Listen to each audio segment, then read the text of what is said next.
Cerita ini kami terima dari seorang penonton setia Ruang Mistis yang hingga kini masih hidup di sekitar lokasi kejadian. Ia meminta secara khusus agar identitas dirinya dan tempat kejadian tidak pernah disebutkan, karena apa yang terjadi di lingkungan tersebut belum sepenuhnya berakhir. Trauma yang ia alami masih membekas, terutama setiap kali malam tiba. Awalnya ia ragu mengirimkan kisah ini, karena yakin bahwa tidak semua kebenaran aman untuk diceritakan. Namun dengan satu harapan, agar tidak ada korban berikutnya, ia akhirnya memilih berbagi.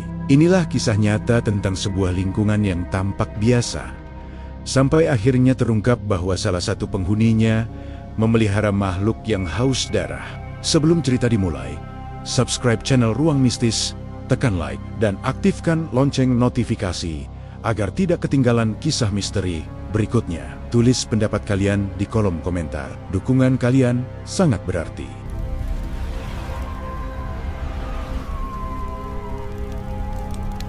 Bagas, 25 tahun, pindah ke sebuah kawasan permukiman lama di pinggiran Kabupaten Wonosari, Jawa Tengah. Lokasinya tidak terlalu jauh dari pusat kota, tapi cukup terpencil untuk terasa tenang. Alasan kepindahannya sederhana: biaya sewa rumah terjangkau dan suasananya disebut-sebut aman. Bagi Bagas yang baru mulai bekerja dan ingin hidup mandiri, tempat itu terasa seperti pilihan paling masuk akal. Lingkungannya terlihat normal sejak hari pertama. Jalan gang sempit berlapis paving, rumah-rumah berdempetan dengan pagar besi rendah, dan beberapa pohon mangga tua tumbuh di sisi jalan. Pagi hari terdengar sapu lidi dan suara radio dari dapur warga. Ore-ari anak-anak bermain bola plastik, sementara orang tua duduk di teras. Tidak ada yang tampak janggal, bahkan terlalu tenang. Namun perhatian Bagas perlahan tertarik pada satu rumah di ujung gang. Rumah itu berbeda dari yang lain. Catnya kusam, pagarnya tinggi, dan tirainya selalu tertutup rapat. Tidak pernah terlihat jendela terbuka, bahkan saat siang terik. Tidak ada pot tanaman, tidak ada kursi teras. Seolah rumah itu sengaja dibuat untuk tidak menyambut siapapun. Pemilik rumah tersebut seorang pria paruh-baya yang jarang terlihat. Ketika sesekali keluar, pria itu selalu mengenakan pakaian gelap. Tubuhnya kurus, bahunya sedikit membungkuk, dan wajahnya pucat dengan mata cekung. Ia tidak pernah berbincang. Jika berpapasan, ia hanya mengangguk singkat tanpa senyum. Yang paling mencolok, setiap sore menjelang maghrib, pria itu keluar membawa kantong plastik hitam besar. Kadang satu, kadang lebih dari dua. Kantong itu tampak berat, dan bagian bawahnya sering basah. Bagas sempat mengira pria itu berjualan daging atau bekerja di rumah potong hewan. Namun tidak ada kendaraan niaga yang pernah datang. Kantong-kantong itu selalu dibawa masuk kembali ke halaman belakang rumahnya, melewati pintu kecil yang jarang terbuka. Beberapa hari setelah Bagas menetap, kejadian aneh pertama terjadi. Seekor kambing milik warga ditemukan mati di kebun belakang rumah. Tidak ada luka terbuka, tidak ada darah yang tercecer. Tubuhnya kering, seolah seluruh cairan di dalamnya menguap. Warga menganggapnya penyakit. 2 hari kemudian, beberapa ayam mati dengan kondisi serupa. Lalu seekor kucing liar ditemukan tergeletak di selokan, matanya terbuka, tubuhnya ringan seperti tulang berbalut kulit. Sejak kejadian-kejadian itu, bau aneh mulai sering tercium di malam hari. Bau amis yang khas, bukan bau bangkai, melainkan bau darah segar bercampur tanah basah. Bau itu tidak terlalu menyengat, tapi cukup kuat untuk membuat perut tidak nyaman. Setiap kali bau itu muncul, arahnya selalu sama. Dari ujung gang, dari rumah yang tirainya tak pernah terbuka. Bagas mencoba menanyakan bau tersebut kepada seorang tetangga yang sudah lama tinggal di situ. Jawaban yang diterimanya justru membuat suasana menjadi canggung. Tetangga itu terdiam cukup lama, lalu menurunkan suaranya. Ia menyarankan Bagas untuk tidak membicarakan hal itu dan tidak terlalu ingin tahu. Di sini aman kalau nggak macam-macam, katanya singkat. Tidak ada penjelasan lanjutan. Gangguan yang benar-benar mengusik Bagas terjadi sekitar 1 minggu kemudian. Tengah malam, ia terbangun oleh suara dari luar rumah. Suara itu terdengar seperti sesuatu yang diseret perlahan di atas tanah. Bukan suara benda keras, melainkan gesekan basah yang pelan dan panjang. Bagas terbangun dengan perasaan tidak enak, seolah suara itu memanggil perhatiannya. Ketika ia membuka jendela sedikit, bau amis itu langsung menyeruak masuk. Di bawah cahaya lampu jalan yang redup, Bagas melihat bayangan di ujung gang. Pria pemilik rumah itu berdiri membungkuk di halaman belakangnya. Tangannya bergerak naik turun secara teratur, seperti sedang menuangkan sesuatu. Dari kehauan, terlihat cairan gelap mengalir ke tanah. Pada saat yang sama, terdengar suara aneh. Bukan suara hewan, bukan pula suara manusia. Suara itu terdengar seperti desahan panjang yang tertahan, berat dan dalam. Bagas menutup jendela dengan cepat. Jantungnya berdegup kencang. Ia mencoba meyakinkan diri bahwa yang dilihatnya hanyalah ilusi karena mengantuk. Namun, malam-malam berikutnya, gangguan itu terus berulang. Hampir setiap malam, Bagas terbangun di waktu yang sama. Bau amis selalu datang lebih dulu. Disusul perasaan seperti sedang diawasi dari luar rumah. Beberapa hari kemudian, seorang warga ditemukan pingsan di dekat rumah ujung gang. Pria itu baru pulang kerja malam ketika tiba-tiba tubuhnya lemas dan jatuh. Tidak ada luka, tidak ada tanda perkelahian, namun wajahnya sangat pucat dan bibirnya membiru. Dokter mengatakan tekanan darahnya turun drastis, seperti orang yang kehilangan banyak cairan dalam waktu singkat. Tidak ada penyebab medis yang jelas. Setelah kejadian itu, suasana lingkungan berubah. Warga mulai membatasi aktivitas malam. Anak-anak dilarang keluar setelah maghrib.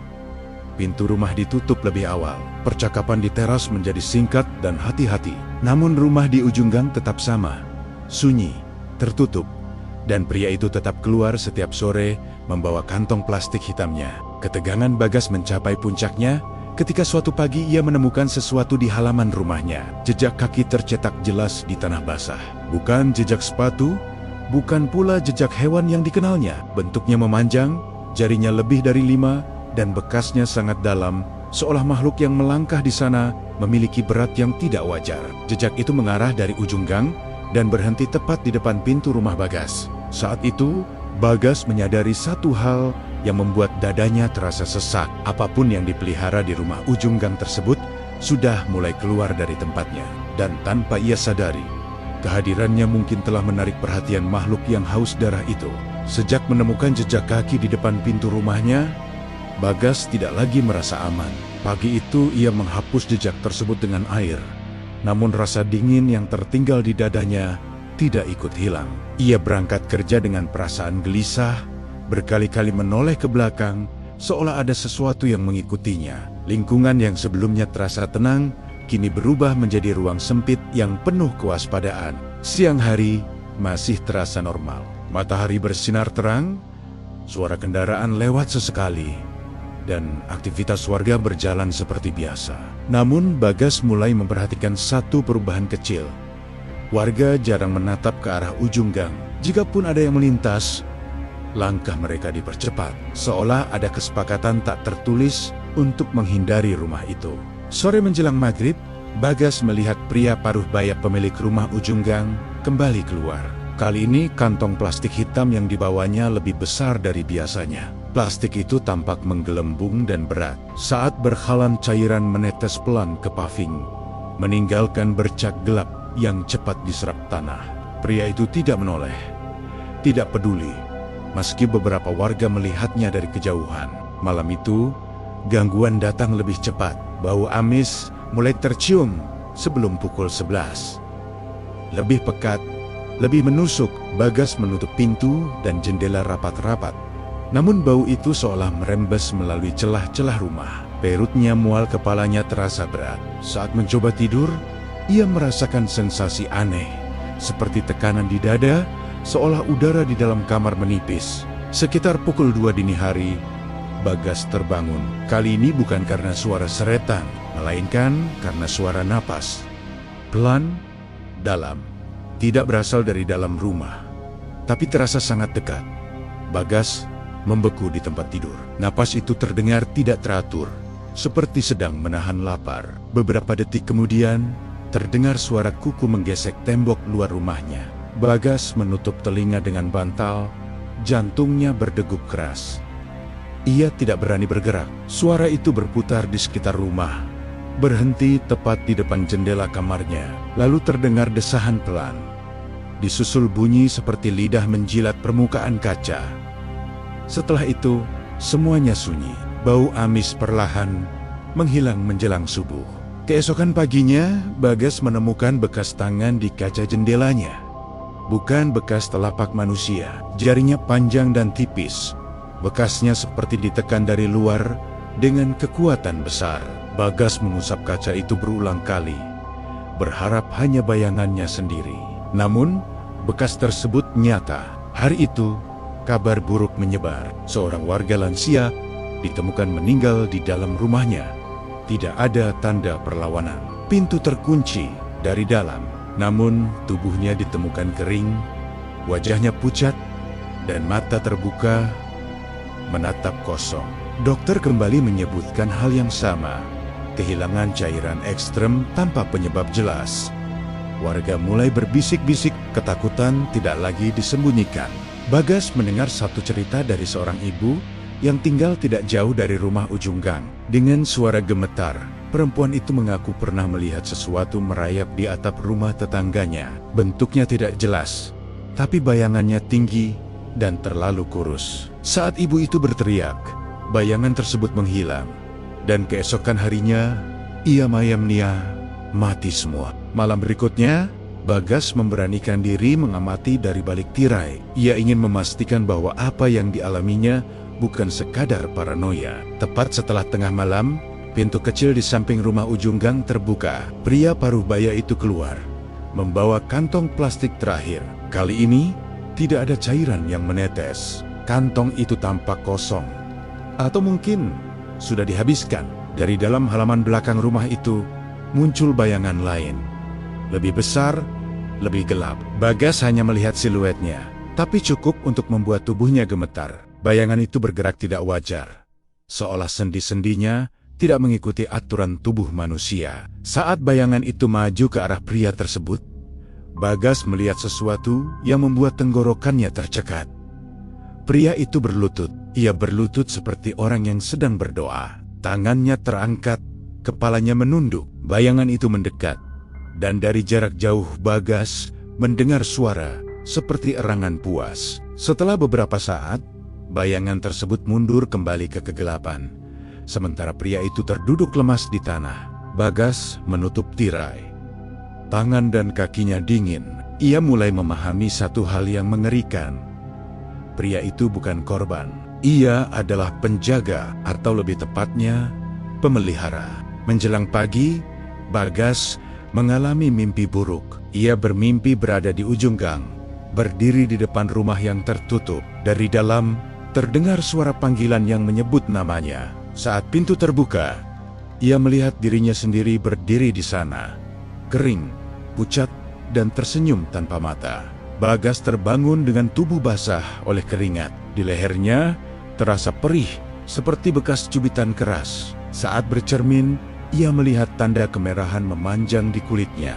Bukan luka gigitan, tapi bekas tekanan jari. Pagi itu, Bagas tahu satu hal dengan pasti. Makhluk yang dipelihara di rumah ujung gang sudah tidak puas hanya dengan hewan.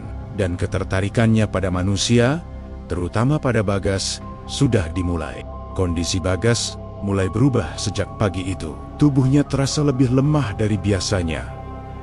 Langkahnya ringan seperti kehilangan tenaga. Saat bekerja, konsentrasinya mudah buyar. Kepalanya sering berdenyut pelan, dan pandangannya beberapa kali mengabur. Ia mengira semua itu akibat kurang tidur. Namun rasa dingin yang menetap di tengkuknya terasa tidak wajar, seolah ada sesuatu yang menempel dan tidak mau pergi. Lingkungan tempat tinggalnya juga berubah perlahan. Jika sebelumnya warga hanya terlihat waspada, kini ketakutan mulai tampak jelas di wajah mereka. Obrolan di pagi hari menjadi singkat dan terpotong-potong. Beberapa rumah memasang lampu tambahan di teras. Ada pula yang mulai menaburkan garam di depan pintu dan jendela. Tidak ada yang membicarakan alasannya secara terbuka, tapi semua orang tahu sumber ketakutan itu berasal dari ujung gang. Siang hari, Bagas mendatangi seorang tetangga tua bernama Pak Wiryo. Lelaki yang sudah tinggal di lingkungan itu sejak puluhan tahun lalu. Awalnya, Pak Wiryo enggan berbicara. Ia hanya menghela napas panjang, menatap ujung gang dari kejauhan. Namun setelah Bagas menunjukkan bekas tekanan di lehernya dan menceritakan apa yang ia lihat malam itu, wajah Pak Wiryo berubah pucat. Pak Wiryo akhirnya bercerita dengan suara rendah. Bertahun-tahun lalu, sebelum Bagas pindah, rumah di ujung gang itu pernah kosong cukup lama. Pemilik sebelumnya meninggal secara misterius. Tubuhnya ditemukan di dalam rumah dengan kondisi yang sama, kering, tanpa darah, dan pintu terkunci dari dalam. Warga menganggapnya kematian wajar karena usia. Namun sejak saat itu, kejadian aneh mulai sering terjadi. Menurut cerita lama yang beredar, pria parubaya yang kini tinggal di rumah itu datang beberapa bulan setelah kematian pemilik lama. Ia membeli rumah tersebut dengan harga murah dan jarang bersosialisasi. Beberapa orang sempat melihatnya membawa benda-benda aneh ke dalam rumah pada malam hari. Namun tidak ada yang berani menegur. Hingga satu demi satu, hewan ternak warga mulai mati dengan cara yang sama. Pak Wiryo menyebut satu istilah yang membuat Bagas merinding. Ia menyebut makhluk itu sebagai piaraan malam, bukan makhluk sembarangan, melainkan sesuatu yang dipelihara melalui perjanjian. Makhluk yang diberi makan darah secara rutin, agar memberikan perlindungan, keberuntungan, atau kekayaan pada pemiliknya. Namun jika pemilik lalai, makhluk itu akan mencari makan sendiri. Sore hari itu, Bagas pulang dengan kepala penuh pikiran. Ia merasakan pusing yang semakin kuat. Saat menuruni motor, kakinya hampir tidak mampu menopang tubuhnya. Di depan rumah, ia duduk cukup lama untuk menenangkan napas. Saat itulah ia menyadari satu hal yang membuat dadanya terasa sesak. Sejak beberapa hari terakhir, ia jarang merasa lapar, namun selalu merasa haus, seolah tubuhnya kekurangan sesuatu yang tidak bisa dipenuhi dengan air biasa. Malam datang lebih cepat dari yang ia harapkan. Bau amis mulai tercium, bahkan sebelum matahari benar-benar tenggelam. Kali ini baunya berbeda, lebih hangat, lebih tajam. Bagas menutup pintu rapat dan mematikan sebagian lampu. Ia tidak ingin menarik perhatian apapun di luar sana. Sekitar tengah malam, suara langkah terdengar di atap rumahnya. Bukan suara orang berjalan, melainkan suara gesekan pelan, seperti kuku yang mencengkeram genteng. Bagas menahan napas. Dari dalam rumah, ia mendengar suara bisikan samar. Bukan kata-kata jelas, melainkan gumaman yang berulang-uling menyebut namanya. Di saat bersamaan, lampu di ujung gang mati. Seluruh area menjadi gelap, hanya diterangi cahaya bulan yang tertutup awan. Dari balik tirai, Bagas melihat bayangan tinggi berdiri di depan rumah ujung gang. Bayangan itu lebih jelas dari sebelumnya. Tubuhnya kurus memanjang, lengannya hampir menyentuh tanah, dan kepalanya miring dengan sudut yang tidak wajar. Pintu rumah di ujung gang terbuka perlahan. Pria parubaya itu keluar dengan wajah pucat dan tubuh gemetar. Ia membawa pisau kecil di tangannya.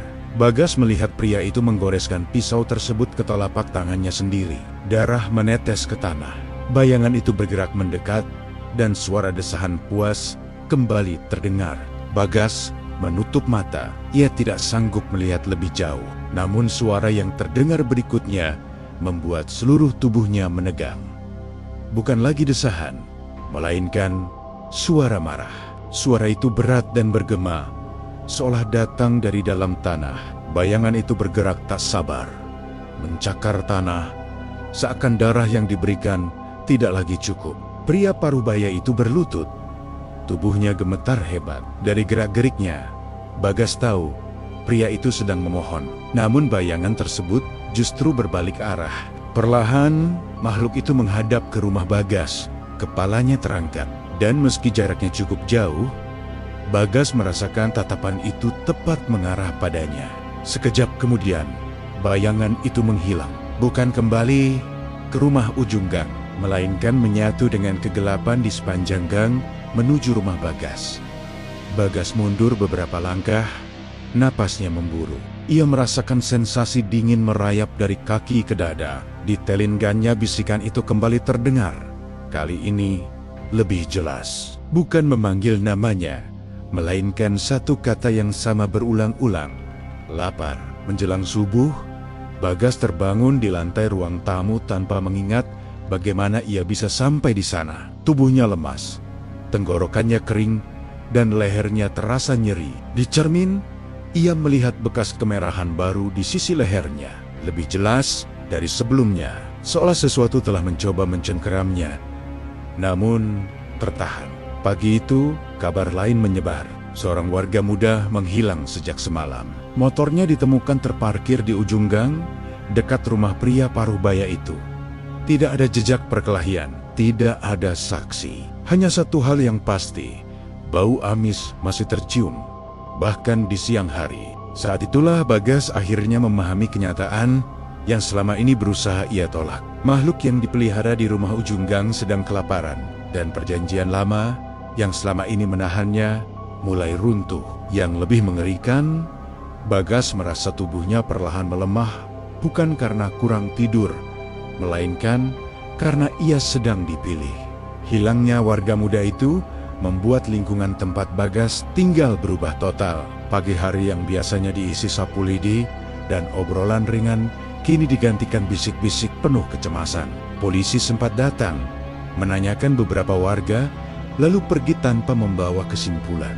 Tidak ada tanda perampokan, tidak ada jejak kekerasan. Motor korban yang terparkir rapi di ujung gang hanya menambah kejanggalan. Bagas berdiri di teras rumahnya, menatap ke arah ujung gang dengan perasaan berat. Bau amis masih tercium meski matahari sudah tinggi. Beberapa warga mulai percaya bahwa bau itu bukan lagi sekadar sisa kejadian malam, melainkan tanda bahwa sesuatu masih berada di sekitar mereka. Sesuatu yang belum selesai. Sore hari, sejumlah warga berkumpul diam-diam di rumah Pak Wiryo. Tidak semua berani datang, hanya mereka yang rumahnya paling dekat dengan ujung gang.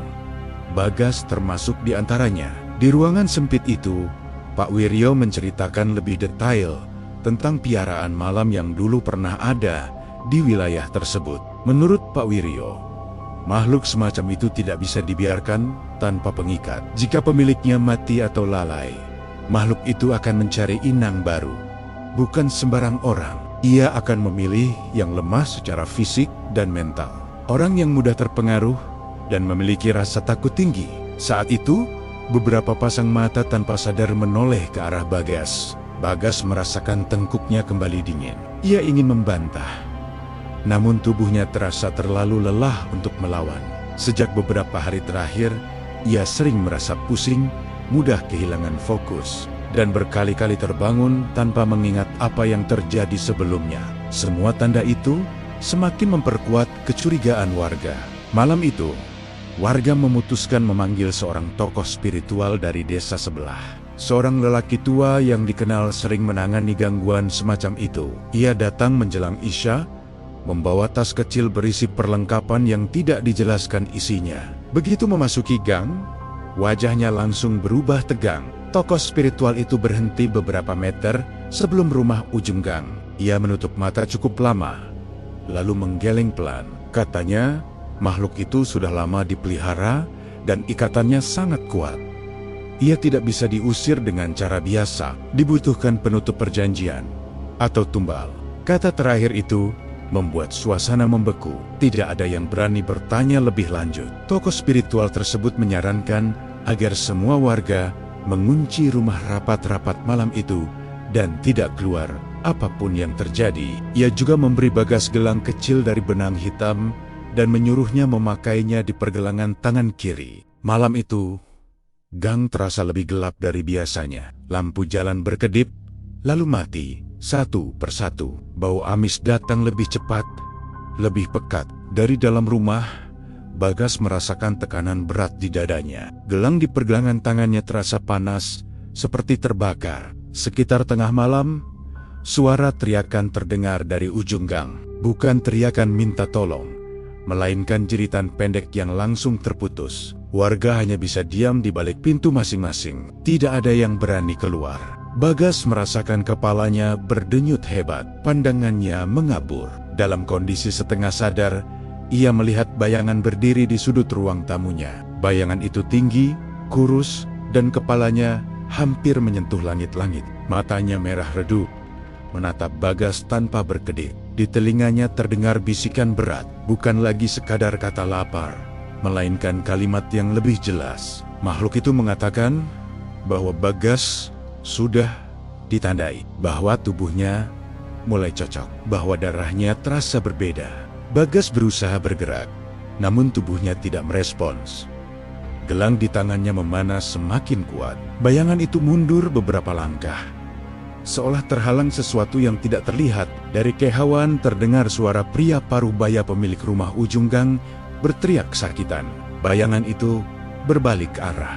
Ia bergerak cepat, menembus dinding, menuju rumah asalnya. Bagas terjatuh ke lantai, napasnya terengah. Ia pingsan sebelum sempat memahami apa yang terjadi. Pagi hari, kabar buruk kembali datang. Pria Parubaya pemilik rumah ujung gang ditemukan tewas di halaman belakang rumahnya. Tubuhnya kering, wajahnya membeku dalam ekspresi ketakutan. Di tanah sekitarnya terdapat bekas cakar yang dalam, bercampur darahnya sendiri. Namun kematiannya tidak membawa ketenangan. Justru sebaliknya, tokoh spiritual itu kembali datang dan menyampaikan kabar yang lebih mengerikan. Dengan kematian pemiliknya, ikatan makhluk itu terputus sepenuhnya. Artinya, makhluk tersebut kini bebas. Ia tidak lagi terikat pada satu rumah, tidak lagi menunggu diberi makan. Dan menurut tanda-tanda yang ia rasakan, makhluk itu sudah memilih inang barunya. Tokoh spiritual itu menatap Bagas dengan wajah muram. Ia mengatakan bahwa perlindungan sementara sudah mulai melemah. Jika tidak segera dilakukan penutupan dengan ritual lengkap, makhluk itu akan mengambil alih tubuh Bagas sepenuhnya. Malam kembali mendekat. Bau amis mulai muncul lebih awal. Dan di balik ketakutannya, Bagas merasakan sesuatu yang lebih menakutkan. Bukan hanya ketakutan, melainkan tarikan halus, seolah sebagian dari dirinya mulai merespons panggilan makhluk tersebut. Sejak kematian pria pemilik rumah ujung gang, suasana lingkungan tidak pernah benar-benar tenang. Warga berharap dengan matinya orang yang selama ini dianggap pemelihara, semua teror akan berhenti. Namun, harapan itu segera runtuh. Bau amis justru semakin sering muncul, tidak lagi terikat waktu malam. Kadang tercium sejak sore, kadang bertahan hingga pagi. Seolah ada sesuatu yang berkeliaran tanpa arah, mencari pengganti yang hilang. Bagas merasakan perubahan paling jelas. Tubuhnya semakin lemah. Namun ada momen-momen tertentu ketika ia justru merasa terlalu kuat. Detak jantungnya sering tidak beraturan, kadang sangat pelan, kadang berdetak keras tanpa sebab. Ia mulai kehilangan nafsu makan, tapi rasa hausnya tidak pernah hilang. Air putih tidak lagi memberi efek segar. Tenggorokannya selalu kering, seolah membutuhkan sesuatu yang lain. Perilaku Bagas juga mulai berubah. Ia menjadi lebih pendiam, jarang menyapa tetangga, dan sering melamun menatap ujung gang. Beberapa warga memperhatikan matanya terlihat lebih gelap, dengan lingkar hitam yang semakin jelas. Setiap kali ia menatap seseorang terlalu lama, orang itu akan merasa tidak nyaman, seperti sedang diperhatikan oleh sesuatu yang bukan manusia. Tokoh spiritual yang sebelumnya datang kembali menemui warga.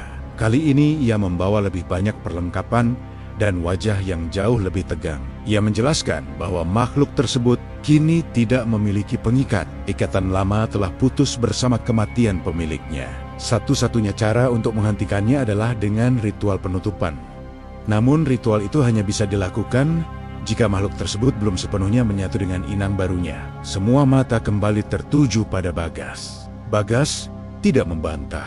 Ia sendiri mulai merasakan keanehan dalam dirinya. Beberapa kali ia terbangun di tempat yang tidak ia ingat bagaimana cara ia sampai di sana. Pernah suatu malam, ia terbangun di depan rumah ujung gang, berdiri tanpa alas kaki, dengan tanah basah menempel di telapak kakinya. Ia tidak mengingat apapun selain mimpi gelap dan suara bisikan yang memanggilnya dengan nada akrab. Ritual diputuskan dilakukan pada malam Jumat, saat dipercaya batas antara dunia lebih tipis. Warga berkumpul di rumah Pak Wiryo.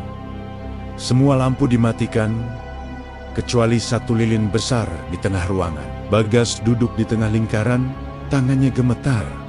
Napasnya tidak teratur. Gelang benang hitam di pergelangan tangannya mulai berubah warna, semakin gelap. Tokoh spiritual itu mulai membaca doa dan mantra dengan suara rendah namun tegas.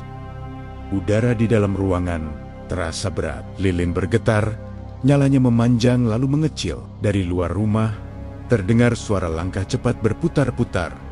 seolah ada sesuatu yang tidak sabar menunggu. Saat doa mencapai bagian puncak, Bagas tiba-tiba menjerit. Tubuhnya menegang, kepalanya terangkat, dan matanya terbuka lebar. Suaranya berubah, bukan lagi suara pria 25 tahun, melainkan suara berat yang bercampur desahan panjang. Ia tertawa pelan, lalu berbicara dengan nada mengejek, seolah mengenal semua orang di ruangan itu. Tokoh spiritual itu tersentak. Ia menyadari satu hal yang mengerikan. Makhluk itu sudah terlalu jauh masuk. Ritual penutupan seharusnya dilakukan lebih awal. Kini yang terjadi bukan lagi pengusiran, melainkan perebutan. Lilin di tengah ruangan padam seketika. Angin dingin menerpa, membuat beberapa warga berteriak ketakutan. Dari sudut ruangan, bayangan hitam muncul, menempel di dinding, lalu merayap ke arah Bagas. Tubuh Bagas terangkat sedikit dari lantai, seolah ditarik oleh sesuatu yang tidak terlihat. Tokoh spiritual itu berteriak menyuruh semua orang keluar. Ritual dihentikan paksa. Begitu doa terputus, bayangan itu menghilang seketika. Bagas jatuh ke lantai, tubuhnya kejang, lalu terdiam. Ruangan kembali sunyi, hanya terdengar napas berat dan isak tertahan. Ritual itu gagal. Tidak sepenuhnya, tapi cukup untuk memperburuk keadaan. Setelah kejadian itu, Bagas jatuh sakit. Tubuhnya panas tinggi, namun kulitnya terasa dingin saat disentuh. Ia sering mengigau, menyebut kata-kata yang tidak dimengerti. Kadang ia memanggil nama orang-orang yang sudah meninggal di lingkungan itu. Kadang ia menyebut rumah lama dan darah yang dijanjikan. Warga mulai takut berada dekat dengannya. Beberapa bahkan mengusulkan agar Bagas dipindahkan dari lingkungan tersebut. Namun tokoh spiritual melarang. Ia mengatakan bahwa jika Bagas dipindahkan tanpa penutupan yang benar, makhluk itu akan ikut pergi dan mencari tempat baru. Ancaman itu tidak lagi terbatas pada satu lingkungan. Malam-malam berikutnya menjadi semakin mencekam. Hewan-hewan kembali ditemukan mati. Kali ini lebih dekat dengan rumah Bagas. Bau amis selalu muncul tepat di depan pintu rumahnya, dan beberapa warga mengaku melihat bayangan tinggi berdiri di belakang Bagas setiap kali ia keluar rumah. Meski Bagas sendiri tidak menyadarinya, di balik semua ketakutan itu, ada satu perubahan yang paling mengerikan. Bagas mulai merasa nyaman dengan kehadiran bisikan di kepalanya. Suara itu tidak lagi terdengar asing. Ia mulai mengenali nadanya, ritmenya, bahkan merasakan ketenangan saat suara itu muncul. Bagas belum sepenuhnya menjadi milik makhluk itu.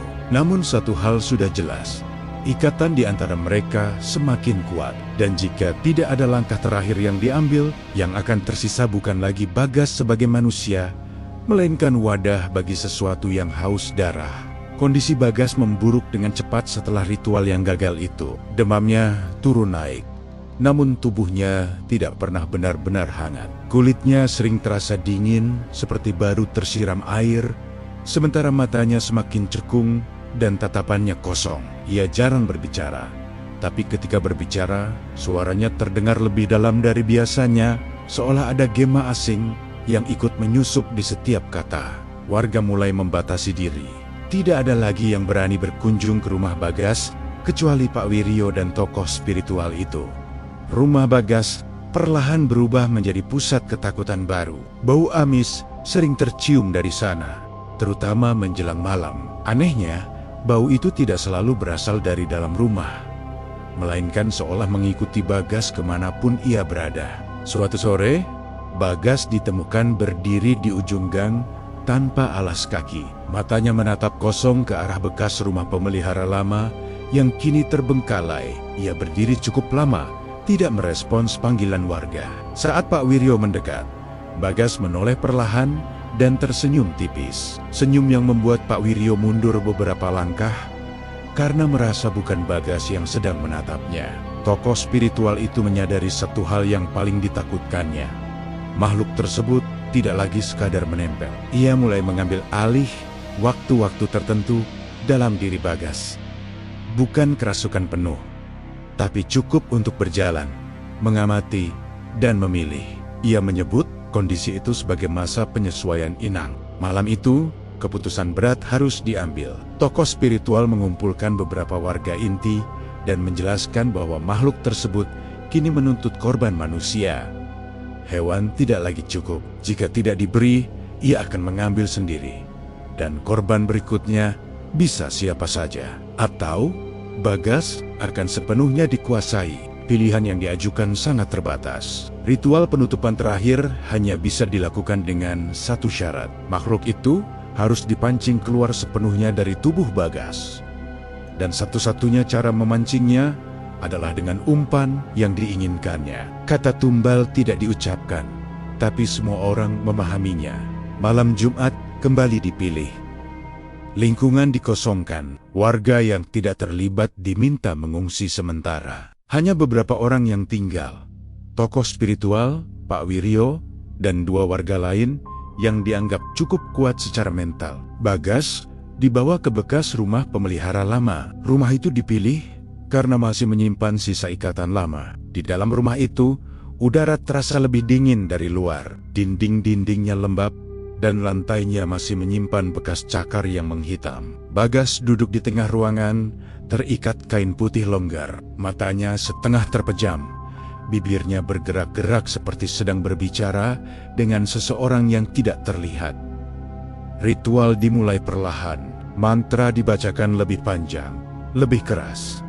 Lilin-lilin dinyalakan membentuk lingkaran. Bau kemenyan bercampur amis, menciptakan aroma yang membuat kepala pening. Bagas mulai meronta. Tubuhnya menegang, lalu tertawa pelan. Suara tawanya bukan suara manusia. Dari sudut ruangan, bayangan mulai muncul. Awalnya tipis, lalu semakin pekat. Bayangan itu memanjang, merayap di dinding, lalu turun ke lantai. Wujudnya perlahan terlihat, tinggi, kurus, dengan lengan terlalu panjang dan jari-jari runcing. Matanya merah redup, menatap Bagas dengan ketertarikan yang jelas. Tokoh spiritual itu memanggil nama makhluk tersebut dengan sebutan lama. Seketika, bayangan itu mendesis marah. Udara bergetar, lilin-lilin bergoyang hebat. Bagas menjerit, tubuhnya terangkat sedikit dari lantai, seperti ditarik dari dalam. Makhluk itu mendekat. Suara desahannya semakin jelas. Ia berputar mengelilingi Bagas, mengendus, lalu berhenti tepat di depan wajahnya. Dari jarak dekat, terlihat bahwa makhluk itu tidak memiliki kelopak mata. Matanya terbuka lebar tanpa berkedip. Saat ritual mencapai puncaknya, salah satu warga tiba-tiba berteriak. Dari luar rumah terdengar suara lain. Teriakan manusia, panik, menyebar. Makhluk itu menoleh cepat, seolah mendengar panggilan lain yang lebih menggoda. Dalam satu gerakan cepat, makhluk itu menerjang keluar rumah, menembus dinding, seolah tidak ada penghalang. Bagas jatuh tersungkur ke lantai. Terengah, tubuhnya kejang hebat. Ritual terputus lagi. Beberapa menit kemudian, kabar mengerikan datang. Seorang warga yang terlambat mengungsi ditemukan meninggal di ujung gang. Kondisinya sama seperti korban sebelumnya. Kering, pucat, tanpa darah. Makhluk itu telah memilih. Tokoh spiritual itu terduduk lemas. Ia mengatakan satu kalimat yang membuat semua orang terdiam. Makhluk itu sekarang sudah tahu bahwa manusia bisa dijadikan pengganti, dan Bagas hanyalah jalan masuk, bukan tujuan akhir. Saat Bagas siuman menjelang subuh, matanya menatap sekeliling dengan ketakutan yang tulus. Untuk pertama kalinya setelah lama, ia terlihat benar-benar sadar. Dengan suara lirih, ia berkata bahwa ia bisa merasakan makhluk itu masih di dalam dirinya. Tidak sepenuhnya pergi, hanya menunggu. Menunggu saat yang tepat untuk kembali mengambil alih. Dan malam itu membuktikan satu hal yang tidak bisa dihindari siapapun. Makhluk yang haus darah itu tidak akan berhenti selama masih ada manusia yang bisa dijadikan wadah atau korban. Kematian warga terakhir membuat ketakutan berubah menjadi kemarahan. Lingkungan yang selama ini memilih diam akhirnya pecah. Warga tidak lagi sekadar berbisik, mereka mulai saling menyalahkan. Sebagian menuduh tokoh spiritual tidak becus menangani ritual. Sebagian lain menuding Bagas sebagai sumber malapetaka. Tidak sedikit yang mulai menyebut namanya dengan nada jijik, seolah Bagas bukan lagi korban, melainkan penyebab. Bagas menyadari perubahan sikap itu. Tatapan warga yang dulu penuh iba, kini berubah menjadi waspada. Bahkan takut, beberapa orang menghindarinya secara terang-terangan. Pintu rumah ditutup lebih cepat setiap kali ia lewat. Anak-anak ditarik masuk ke dalam rumah. Bagas merasa terasing di tempat yang seharusnya menjadi rumahnya sendiri. Di tengah tekanan itu, tokoh spiritual akhirnya membuka rahasia yang selama ini ia pendam. Ia mengakui bahwa makhluk tersebut bukan makhluk liar yang kebetulan datang. Makhluk itu dipanggil puluhan tahun lalu oleh pendiri awal lingkungan tersebut. Awalnya hanya untuk perlindungan dari gangguan luar dan pencuri. Perjanjian dibuat darah hewan sebagai makanan, manusia sebagai larangan mutlak. Namun perjanjian itu dilanggar seiring waktu. Generasi berganti, keserakahan meningkat, darah manusia mulai diberikan secara diam-diam. Sejak saat itu, makhluk tersebut tidak lagi patuh sepenuhnya.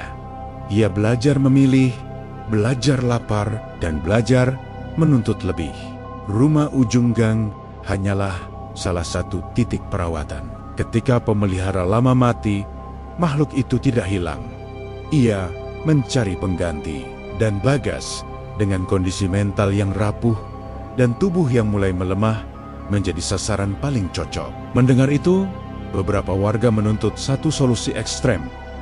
Mereka ingin Bagas disingkirkan, dipindahkan paksa, atau bahkan dikorbankan demi menyelamatkan lingkungan. Argumen mereka sederhana dan dingin.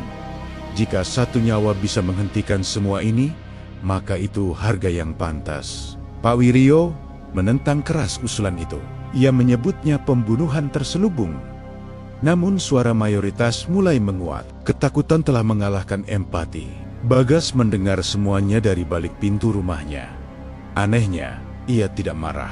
Ia hanya merasa lelah. Malam itu, Bagas mengalami kejadian paling aneh sepanjang hidupnya. Ia terbangun di tengah gang, berdiri tepat di depan bekas rumah pemelihara lama. Tangannya berlumur tanah, dan di telinganya terdengar bisikan yang kini terdengar jelas dan utuh.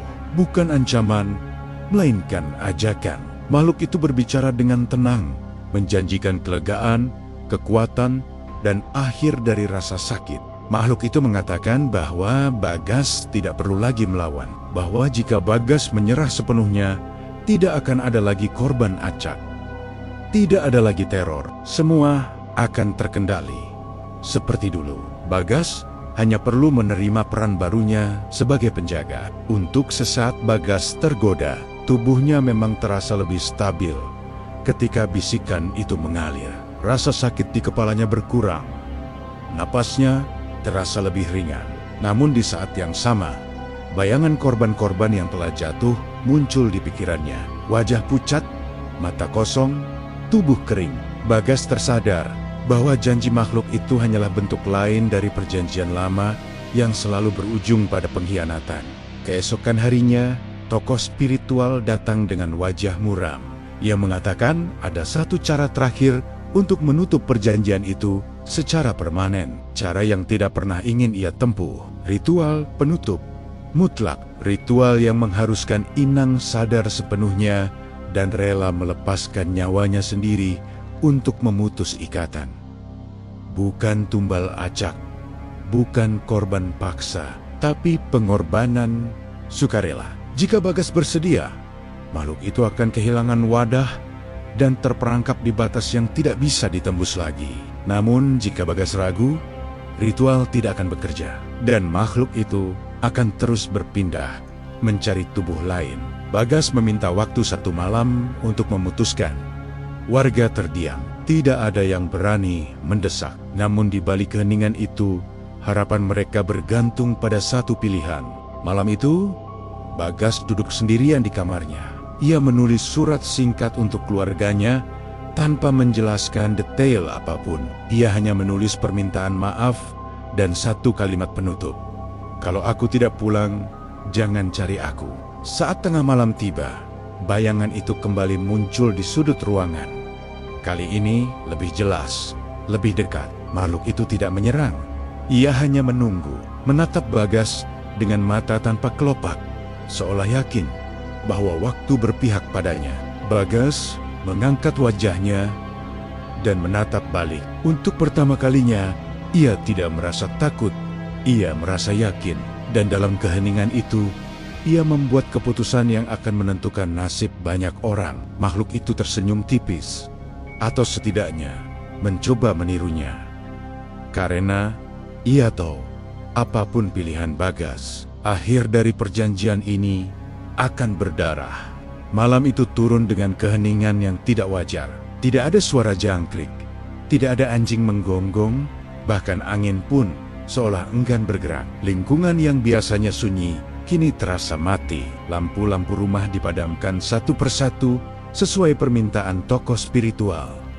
Tidak ada yang keluar rumah. Semua menunggu dalam diam, seolah satu kesalahan kecil saja bisa memicu sesuatu yang tidak bisa dihentikan.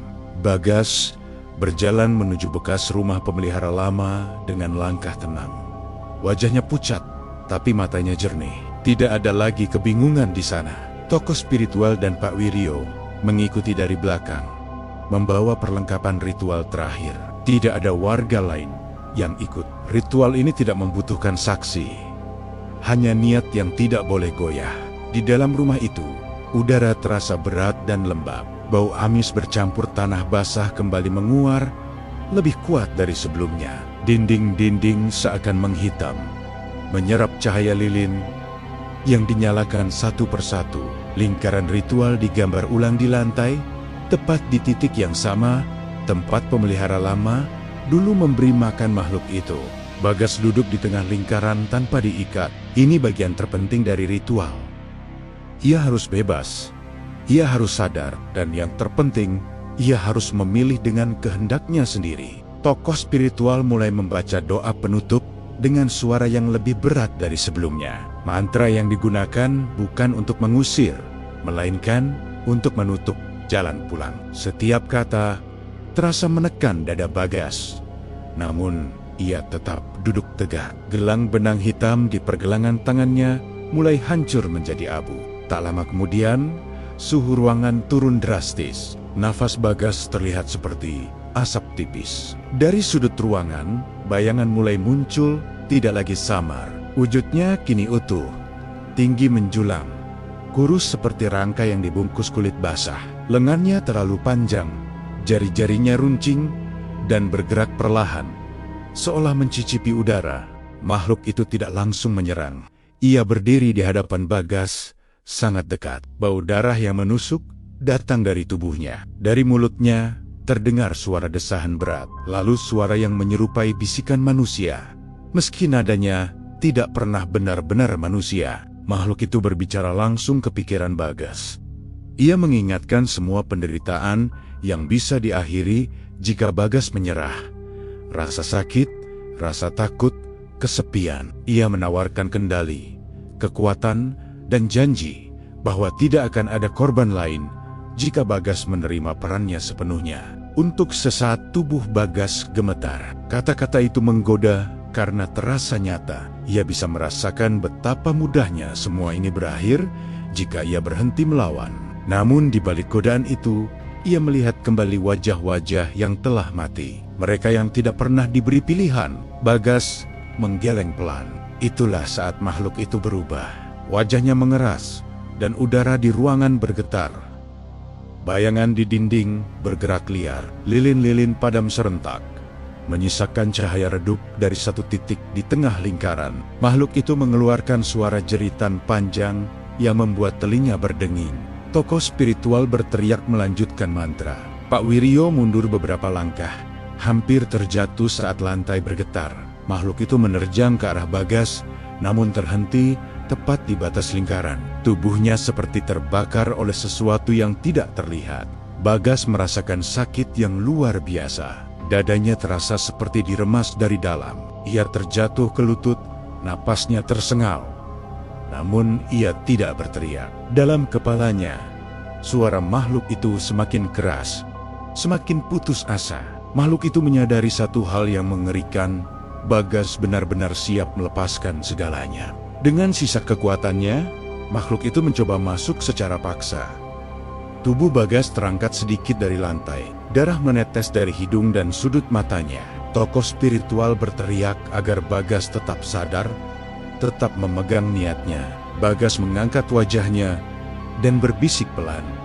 Hampir tak terdengar. Ia mengatakan bahwa ia tidak akan menjadi penjaga, tidak akan menjadi wadah, dan tidak akan meneruskan perjanjian kotor apapun. Jika ini harus berakhir dengan kematiannya, maka biarlah lingkaran ritual menyala terang sesaat. Cahaya putih keabu-abuan memenuhi ruangan. Makhluk itu menjerit. Kali ini bukan karena marah, melainkan karena takut. Tubuhnya mulai terpecah seperti bayangan yang disobek cahaya. Dengan satu teriakan terakhir, makhluk itu ditarik ke dalam lingkaran. Udara bergetar keras, lalu semuanya hening mendadak. Bagas terjatuh ke lantai, tidak bergerak. Tokoh spiritual menghentikan mantranya. Nafasnya berat. Ia mendekati Bagas perlahan, takut pada apa yang akan ia temukan. Pak Wiryo berdiri kaku, air mata mengalir tanpa suara. Beberapa detik berlalu, seperti selamanya. Lalu dada Bagas bergerak pelan. Nafas tipis keluar dari bibirnya. Ia masih hidup. Namun, sesuatu telah berubah. Bau amis menghilang sepenuhnya. Udara terasa lebih ringan. Rumah itu terasa kosong, benar-benar kosong. Ritual berhasil, tapi tidak sepenuhnya tanpa harga. Bagas membuka matanya perlahan. Tatapannya kosong, tapi tenang. Ia menatap tokoh spiritual dan hanya mengucapkan satu kalimat lemah, "Jangan biarkan tempat ini dilupakan." Malam itu berakhir tanpa suara. Tidak ada sorak, tidak ada kelegaan, hanya kesadaran bahwa sesuatu yang sangat lama akhirnya ditutup. Meski bekasnya tidak akan pernah benar-benar hilang. Dan jauh di dalam keheningan itu, sesuatu yang lain masih mengamati. Pagi datang tanpa fajar yang jelas. Matahari memang terbit, tapi cahayanya tertahan awan tipis berwarna kelabu, membuat lingkungan itu tampak seperti belum sepenuhnya bangun dari mimpi buruk. Rumah bekas pemelihara makhluk itu berdiri sunyi, pintunya tertutup rapat, dan tidak ada satupun warga yang berani mendekat. Bau amis yang dulu menempel di udara memang hilang, namun rasa tidak nyaman masih menggantung, seperti sisa asap yang belum sepenuhnya lenyap. Bagas terbaring di rumah Pak Wiryo sejak malam itu. Tubuhnya lemah, namun tidak ada luka yang terlihat selain bekas darah kering di hidung dan sudut matanya. Nafasnya stabil, tapi tidur Bagas tidak pernah benar-benar nyenyak. Setiap kali matanya terpejam, kelopak matanya bergerak gelisah, seolah ia masih terjebak di tempat yang tidak bisa dilihat orang lain. Tokoh spiritual sempat memeriksanya sebelum subuh. Ia mengatakan ritual penutupan berhasil, namun dengan nada yang tidak sepenuhnya yakin. Ada sesuatu yang tertinggal, bukan makhluk itu, melainkan jejaknya. Jejak yang menempel pada mereka yang terlalu dekat, terlalu lama berada di pusat perjanjian lama. Saat Bagas akhirnya terbangun, ia tidak langsung berbicara. Pandangannya kosong menatap langit-langit, mengikuti retakan kecil di sudut kayu. Ia tampak lebih tua dari usianya yang 25 tahun. Ada kelelahan yang tidak berasal dari tubuh, melainkan dari sesuatu yang jauh lebih dalam. Pak Wiryo duduk di sampingnya dan bertanya pelan, apakah Bagas masih bisa mendengar suara-suara itu? Bagas tidak langsung menjawab. Ia menelan ludah, lalu mengangguk pelan. Bukan suara yang memanggil atau mengancam, melainkan bisikan samar, seperti gema yang belum sepenuhnya pergi. Ia berkata bahwa setiap kali ia memejamkan mata, ia masih bisa merasakan batas lingkaran ritual itu, seolah kakinya masih berdiri di sana. Hari-hari berikutnya berjalan lambat. Warga mulai berani keluar rumah, namun mereka tidak kembali seperti semula. Anak-anak dilarang bermain terlalu jauh. Lampu luar rumah dinyalakan lebih awal dari biasanya. Tidak ada yang membicarakan kejadian itu secara terbuka, tapi semua orang sepakat menghindari rumah bekas pemelihara. Jalan kecil di depannya menjadi sepi, seakan lingkungan itu secara naluriah tahu bahwa tempat tersebut tidak boleh dilewati. Bagas mencoba kembali ke rutinitasnya. Ia membantu Pak Wiryo di pagi hari, membersihkan halaman, dan sesekali duduk di teras menghirup udara. Namun setiap sore menjelang maghrib, wajahnya selalu berubah tegang. Ia merasakan penurunan suhu yang tidak dirasakan orang lain. Bulu kuduknya berdiri tanpa sebab. Dan di beberapa kesempatan, ia melihat bayangan berdiri terlalu lama di sudut penglihatannya. Tidak bergerak, tidak mendekat, hanya mengamati. Tokoh spiritual kembali pada hari ketiga. Ia membawa kabar yang tidak sepenuhnya menenangkan. Menurutnya, penutupan yang dilakukan memang memutus jalur utama makhluk itu. Tetapi perjanjian lama telah berlangsung terlalu lama. Ada bagian yang menyatu dengan tempat itu selama bertahun-tahun. Darah dan niat kotor telah meresap ke tanah, menjadikan lingkungan tersebut semacam wadah pasif. Ia memperingatkan satu hal, Bagas kini menjadi penanda, bukan wadah, bukan penjaga, tapi seseorang yang pernah berdiri di ambang dan kembali. Makhluk lain, jika ada, akan lebih mudah menyadari keberadaannya. Bukan untuk menyerang, setidaknya belum, melainkan untuk memastikan apakah celah itu benar-benar tertutup. Malam keempat menjadi titik perubahan. Bagas terbangun tepat pukul 12 lewat beberapa menit. Ia tidak bermimpi, namun dadanya terasa berat. Dari jendela kamar Pak Wiryo, ia melihat lampu rumah bekas pemelihara menyala. Satu-satunya lampu di lingkungan itu. Padahal, tidak ada listrik yang tersambung ke sana sejak lama. Bagas bangkit perlahan, berusaha tidak membangunkan siapapun. Langkahnya terasa berat, seolah lantai menarik telapak kakinya. Dari kehuan lampu itu berkedip pelan, tidak stabil. Saat Bagas menatapnya terlalu lama, ia merasakan sensasi familiar, bukan takut, melainkan dipanggil. Ia menghentikan langkahnya sebelum keluar rumah. Nafasnya memburu di kepalanya. Muncul satu pemahaman yang membuat darahnya dingin. Ini bukan makhluk yang sama. Ini adalah sisa, pantulan dari apa yang pernah ada. Sesuatu yang tidak bisa hidup sendiri, tapi juga tidak bisa sepenuhnya mati. Lampu itu padam dengan sendirinya. Keesokan paginya, warga menemukan tanah di sekitar rumah bekas pemelihara kembali basah, seolah baru digali. Tidak ada lubang besar, hanya retakan-retakan kecil membentuk pola melingkar. Tokoh spiritual mengatakan, ini tanda pelepasan energi terakhir. Jika tidak ada gangguan lagi, tempat itu akan kembali netral dalam waktu yang tidak singkat. Namun Bagas tahu, apapun yang tersisa masih mengingatnya. Ia mulai menulis semua yang ia alami, bukan untuk dibagikan, tapi sebagai penanda bagi dirinya sendiri. Agar jika suatu hari ia kembali mendengar panggilan yang lebih jelas, ia tahu bahwa itu bukan hal yang harus diikuti. Ia sadar, hidupnya tidak akan pernah benar-benar normal seperti sebelumnya. Di malam ketujuh, saat lingkungan akhirnya terlihat tenang, Bagas berdiri di teras menatap gelap. Ia merasakan kehadiran samar di kejauhan. Tidak mendekat, tidak menjauh, hanya menunggu. Penutupan telah dilakukan. Korban baru tidak jatuh, lingkungan itu selamat. Namun, di dunia yang lebih sunyi, di lapisan yang tidak terlihat, sesuatu sedang belajar menerima kehilangan. Dan Bagas, dengan segala bekas yang tertinggal, menjadi pengingat bahwa tidak semua teror pergi dengan cara yang bisa disaksikan manusia. Waktu berjalan, tapi tidak pernah benar-benar menyembuhkan apa yang telah disentuh oleh sesuatu yang keliru. Lingkungan itu perlahan kembali hidup. Anak-anak terdengar bermain di sore hari. Warung kecil kembali buka, dan obrolan warga terdengar lagi di teras-teras rumah. Namun semua berlangsung dengan ritme baru, lebih pelan, lebih berhati-hati. Seolah ada kesepakatan tak tertulis untuk tidak menyinggung masa lalu dan tidak menantang malam. Bagas tetap tinggal. Keputusan itu tidak datang dari keberanian, melainkan dari pemahaman. Ia tahu, jika ia pergi terlalu jauh, sesuatu akan mengikutinya. Bukan secara fisik, melainkan sebagai gema. Maka ia memilih bertahan, menjadi saksi diam atas penutupan yang tidak pernah benar-benar final. Tubuhnya pulih, namun kebiasaan-kebiasaannya berubah. Bagas tidak lagi begadang.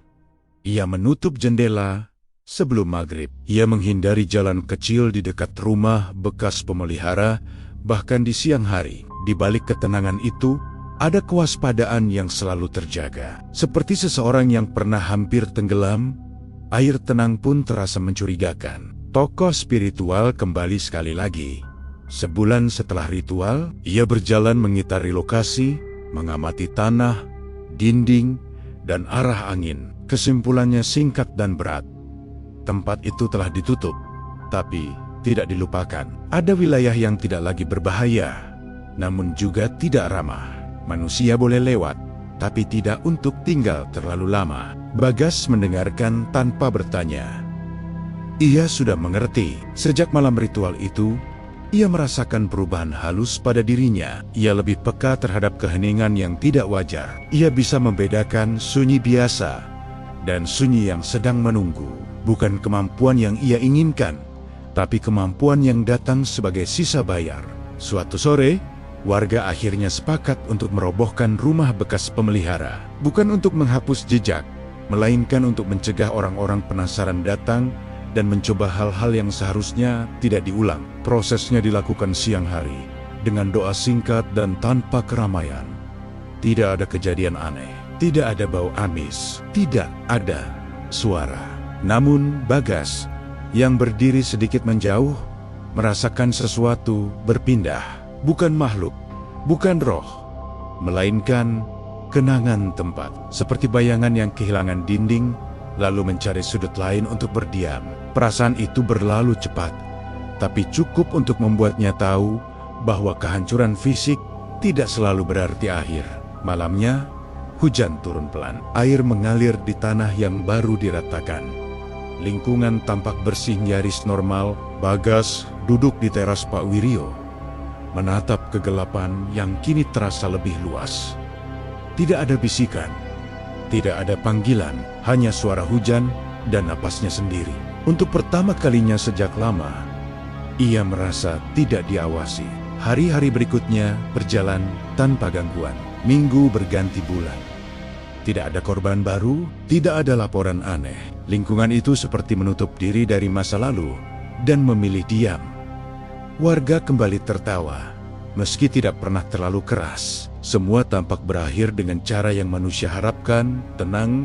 Namun Bagas tahu, akhir yang benar jarang terasa seperti penutup buku. Lebih sering seperti halaman yang dibiarkan terbuka.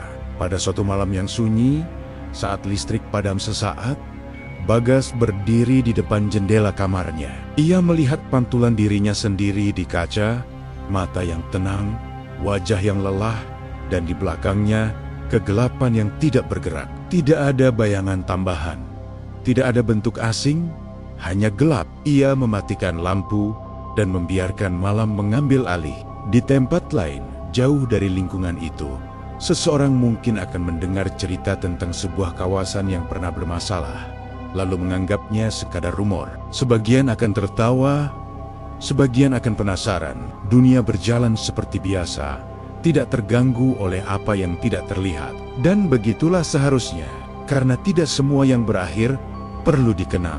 Ada hal-hal yang lebih aman jika tetap menjadi bisu, bukan karena tidak nyata, melainkan karena terlalu nyata untuk dipahami. Bagas akhirnya menulis satu kalimat terakhir di catatan pribadinya. Bukan peringatan, bukan pengakuan, hanya pengingat sederhana. Tidak semua pintu yang tertutup ingin dibuka kembali, bahkan oleh niat yang baik. Malam kembali sunyi. Lingkungan itu tertidur, dan dunia melanjutkan hidupnya. Tanpa tahu seberapa dekat ia pernah berdiri di tepi sesuatu yang haus darah. Cerita ini berakhir di sini. Nama pengirim dan lokasi kejadian tetap disamarkan atas permintaan yang bersangkutan. Jika kisah ini terasa terlalu dekat dengan lingkungan Anda, mungkin itu bukan kebetulan. Karena tidak semua teror datang untuk menakuti. Sebagian datang hanya untuk diingatkan